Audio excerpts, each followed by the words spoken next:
ಮಗುವಿನ ಉಳಿವಿಗೆ ಸ್ಪಂದಿಸಿದ ಜನಸ್ನೇಹಿ ಯೋಗೇಶ್ ಹಾಗೂ ತಂಡ. ಜನಸ್ನೇಹಿ ಆಶ್ರಮದ ಕಡೆಯಿಂದ ಯೋಗೇಶ್ ಕೊಡ್ತಾ ಇಲ್ಲ, ಇದು ದೇವರ ಮಕ್ಕಳ ಕಡೆಯಿಂದ. ನಮ್ಮ ಆಶ್ರಮದಲ್ಲಿರೋ ಸುಮಾರು ಅನಾಥರು ಇದ್ದಾರೆ, ನಿರ್ಗತಿಕರಿದ್ದಾರೆ. ಸೊ ಅಲ್ಲಿರ್ತಕ್ಕಂಥ ಎಲ್ಲ ದೇವರ ಮಕ್ಕಳಿಂದ ನಿಮಗೆ ಒಂದು ಸಣ್ಣ ಸೇವೆ, ಸಣ್ಣ ಸಹಾಯ. ಆ ಮಗು ನಮ್ಮ ಕೀರ್ತನನ್ನ ಉಳಿಸ್ಕೊಳ್ಳೋ ಪ್ರಯತ್ನ ನಾವೆಲ್ಲರೂ ಸೇರಿ ಮಾಡೋಣ. ವಿಶಾಲವಾದ ಹೃದಯಕ್ಕಿಂತ ಗುಡಿಯು ಎಲ್ಲಿದೆ? ನಿಮ್ಮ ಹೆಸರೇನು?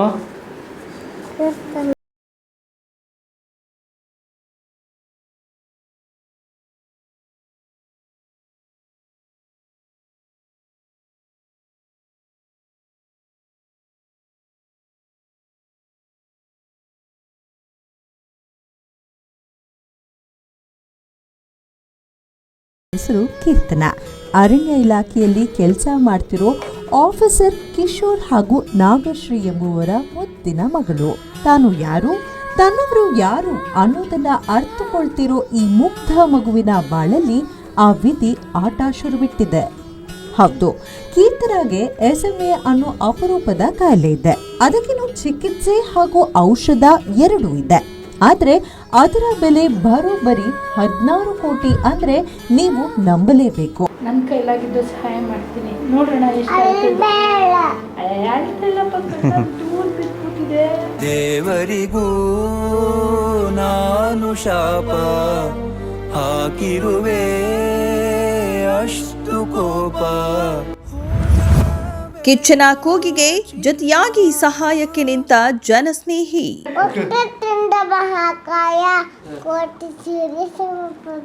ನಿಮ್ಮ ಕೂಗು ಜನಕ್ಕೆ ಕೇಳಿಸ್ತೋ ಇಲ್ವೋ ಗೊತ್ತಿಲ್ಲ, ಭಗವಂತನಿಗಂತೂ 100% ಕೇಳುತ್ತೆ. ಯಾಕಂದ್ರೆ ಮಕ್ಕಳೇ ದೇವ್ರ ಸಮಾನರು ಅಲ್ಲಮ್ಮ, ನೀನ್ ದೇವ್ರ ತರ ಅಲ್ವಾ?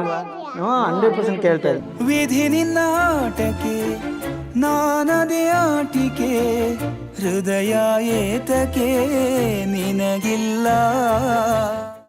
ಸ್ನೇಹಿತರೆ, ಇದನ್ನು ದಯವಿಟ್ಟು ನಾನು ಒಂದೇ ಮನಸ್ಸಲ್ಲಿ ಹೇಳೋದು, ಯಾಕಪ್ಪ ಇದನ್ನೆಲ್ಲ ಕೊಡೋದು ವಿಡಿಯೋ ಮಾಡಬೇಕಾ ಅಥವಾ ಕೊಟ್ಟಿರೋದನ್ನ ತೋರಿಸ್ಕೋಬೇಕಾ ಅಂತ ಕೇಳೋವಂಥವ್ರಿಗೆ ಒಂದೇ ಪ್ರಶ್ನೆ ನಂದು. ಇದನ್ನು ತೋರಿಸ್ತಿರೋ ಉದ್ದೇಶ ಇಷ್ಟೇ, ಆ ಮಗುಗೆ ಬೇಕಾಗಿರೋದು ಬರೋಬ್ಬರಿ 16 ಕೋಟಿ ರೂಪಾಯಿ. ಅದನ್ನು ನನ್ನ ಕೈಯಿಂದ ಅಂತೂ ಕೊಡೋದಕ್ಕೆ ಸಾಧ್ಯ ಇಲ್ಲ, ಅಥವಾ ಸಣ್ಣ ಪುಟ್ಟ ಕೂಲಿ ಕೆಲಸ ಮಾಡೋರು ಒಂದೇ ದಿನಕ್ಕೆ ತಂದು ಕೊಡೋದಕ್ಕಂತೂ ಸಾಧ್ಯ ಇಲ್ಲ. ಹನಿ ಕೂಡಿದ್ರೆ ಹಳ್ಳ ಅಂತಾರೆ. ನೀವೆಲ್ಲರೂ ಕೂಡ ದುರ್ಚಟಗಳನ್ನ ಮಾಡೋಂಥ ವ್ಯಕ್ತಿಗಳು ಸಹಾಯ ಮಾಡಿದ್ರೂ ಸಾಕು. ಬೀಡಿ ಸೇದೋರು, ಸಿಗರೇಟ್ ಸೇದೋರು, ಅಥವಾ ಎಣ್ಣೆ ಹೊಡೆದು ಖಾಲಿ ಮಾಡೋಂಥವ್ರು, ಸ್ಪೀಡ್ ಆಡೋವಂಥವ್ರು, ಆ ದುರ್ಚಟಗಳಿಗೆ 1000 ರೂಪಾಯಿ ದುಡ್ಡು ಖರ್ಚು ಮಾಡೋಂಥವ್ರು ಕನಿಷ್ಠ ಪಕ್ಷ ₹1 ₹2 ಹಾಕಿದ್ರೂ ಎಷ್ಟೋ ಸಹಾಯ ಸಿಗುತ್ತೆ ಅಂತ ನಾನು ಭಾವಿಸಿದ್ದೀನಿ. ಸೊ ದಯವಿಟ್ಟು ಎಲ್ಲರೂ ಕೂಡ ಸಹಕರಿಸಿ. ಸೊ ನಮ್ಮ ಒಂದು ಆಶ್ರಮದ ಬಗ್ಗೆ ಏನು ಹೇಳಕ್ಕೆ ಇಷ್ಟಪಡ್ತೀನಿ? ತಾವು ಹೇಳಿದ್ರಿ ದೊಡ್ಡ ವ್ಯಕ್ತಿಗಳು ಯಾರು ಬಂದು ಸಹಾಯ ಮಾಡೋದಿಲ್ಲ ಅಂತ. ಇವತ್ತು ತನಕ ನಮಗೆ ಸಹಾಯ ಮಾಡಿರೋರೆಲ್ಲ ಬೇಕಾದ್ರೆ ಫೋನ್ಪೇ, ಗೂಗಲ್ ಪೇ ಅಥವಾ ಇನ್ನೊಂದು ಅಕೌಂಟ್ಗೆ ಹಾಕಿರೋರೆಲ್ಲರೂ ನಮ್ಮ ಮಿಡಲ್ ಕ್ಲಾಸ್ ಜನಗಳೇ. ಅದು ಬಿಟ್ಟು ಯಾರೂ ಇಲ್ಲ. ಸಹಾಯ ಮಾಡಿದವರೆಲ್ಲರೂ ತಮ್ಮ ಥರನೇ ಇದು ಮಾಡಿ ಸಹಾಯ ಮಾಡಿದ್ದಾರೆ ಸರ್. ಟ್ಯಾಕ್ಸಿ ಚಾಲಕ ಜನಸ್ನೇಹಿ ಯೋಗೇಶ್ ಕೆಲಸಕ್ಕೆ ಎಲ್ಲೆಡೆ ಶ್ಲಾಘನೆ. ಇದು ದೊಡ್ಡಸ್ತಿಗೆ ಹೇಳ್ಕೊತಿದ್ದಾರೆ ಅಂತ ನಾನು ಅಂದ್ಕೊಂಡಿದ್ದೆ. ನನಗೆ ಪರವಾಗಿಲ್ಲ, ಇದೇ ನಮಗೆ ದೊಡ್ಡ ಬೆಟ್ಟ. ಇದೊಂದು ಬೆಟ್ಟವನ್ನು ಭಗವಂತ ಸರಿಸ್ತಾ ಅಂದರೆ ನೀವು ಹೇಳ್ದಂಗೆ ಒಂದು ಮಿಡಲ್ ಕ್ಲಾಸ್ ನೆಮ್ಮದಿಯಾಗಿ ಜೀವನ ಮಾಡೋಷ್ಟು ಎಷ್ಟು ಬೇಕೋ ಭಗವಂತ ಕೊಟ್ಟಿದ್ದಾನೆ. ಅದರಲ್ಲಿ ಒಂದಿಷ್ಟು ಅಂತ ಎತ್ತಿಟ್ಟು ನಾನು ನಿಮ್ಮ ದೇವರ ಮಕ್ಕಳಿಗೆ ಸಹಾಯ ಮಾಡೋಕ್ಕೆ ಥ್ಯಾಂಕ್ ಯು ಅಮ್ಮ, ಒಳ್ಳೇದಾಗ್ಲಿಮ್ಮ. ನೀವೆಲ್ಲರೂ ನಮಗೆ ಆಶೀರ್ವಾದವಾಗಿ, ಮಗುಗೆ ಬೆಂಬಲವಾಗಿ ಸದಾ ಅದು ಟ್ರೀಟ್ಮೆಂಟ್ ಆಗಿ ಅವಳು ದೊಡ್ಡವಳಾಗೋವರೆಗೂ ನಿಂತಿರಿ, ಅವಳಿಗೆ ಆಶೀರ್ವಾದ ಮಾಡಿ ಅಂತ. Thank you.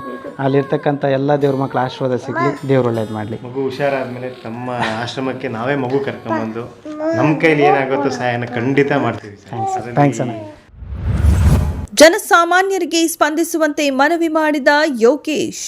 ಸೊ ದಯವಿಟ್ಟು ಕೈ ಮುಗಿದು ಬೇಡ್ಕೊಳ್ತೀನಿ, ಸಹಾಯ ಮಾಡಿ. ದೇವ್ರ ಮಕ್ಕಳಿಂದ ಬಂದಿದೆ ಅಂದರೆ ನೀವು ಪುಣ್ಯ ಮಾಡಿದ್ದೀರಾ ಅಂತಲೇ ಅರ್ಥ. ಸೊ ಅಲ್ಲಿ ಅಂದ್ಕೊಂಡೆ ಸರ್, ಯಾವುದೋ ಜನ್ಮದ ಋಣ ನನಗೆ ಇವತ್ತು ಇಲ್ಲಿ ಬಂದಿದೆ. ಇದಕ್ಕೆ ನಾನು ಬೆಲೆ ಕಟ್ಟೋಕ್ಕಾಗಲ್ಲ. ಇದಕ್ಕೆ ನಾನು ಇನ್ನೆಷ್ಟೇ ಕೋಟಿ ವಾಪಸ್ ಕೊಟ್ಟರು ಈ ಋಣ ನಾನು 7 ಜನ್ಮಕ್ಕೂ ತೀರ್ಸೋಕ್ಕಾಗಲ್ಲ. ಆಯ್ತಮ್ಮ, ಒಳ್ಳೇದಾಗಿರೋ ತನಕ ನಮಗೆ ಪ್ರೀತಿಯ ತೋರಿಸೋ ಮನುಜ ಬಿಟ್ಟು ದೈವವು ಬೇರೆಲ್ಲಿದೆ? ವಿಶಾಲವಾದ ಹೃದಯಕ್ಕಿಂತ ಗುಡಿಯು ಎಲ್ಲಿದೆ? ಇಲ್ಲಿ QR ಕೋಡ್ ಇದೆ. ಈ QR ಕೋಡ್ಗೆ ನಿಮ್ಮ ಕೈಲಿ ಸಹಾಯ ಮಾಡಕ್ಕಾಗುತ್ತೋ ಖಂಡಿತ ಮಾಡಿ. ಆ ಮಗು ನಮ್ಮ ಕೀರ್ತನನ್ನ ಉಳಿಸ್ಕೊಳ್ಳೋ ಪ್ರಯತ್ನ ನಾವೆಲ್ಲರೂ ಸೇರಿ ಮಾಡೋಣ.